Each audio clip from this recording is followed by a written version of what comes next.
আসসালামু আলাইকুম।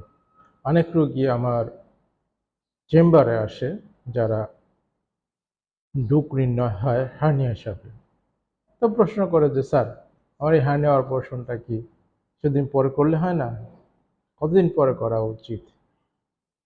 তাদের জন্য আজকের এই ভিডিও। হার্নিয়া সাধারণত যে জায়গায় কোনো একটা দুর্বল জায়গা থাকে বা গ্যাপ থাকে কোনো একটা ওয়ালে সাইডে, সেখান দিয়ে সাধারণত এর ভেতরের যে নাড়ি-ভুঁড়ি বা চর্বি এগুলো বের হয়ে আসার চেষ্টা করে, একটা গ্যাপ। তো যত দিন যাবে এই গ্যাপটা কিন্তু বিভিন্ন কারণে আস্তে, আস্তে বড় হতে থাকবে। বিভিন্ন প্রেশার, ভারী কাজ করা, কাশি, শ্বাসকষ্ট, প্রস্রাবের সমস্যা অথবা পায়খানার সমস্যা। দেখা যায় যে এইসব ক্রনিক অনেকদিন থাকার কারণে প্রেশার আস্তে, আস্তে বেড়ে যাওয়ার কারণে ওই হার্নিয়ার সাইডে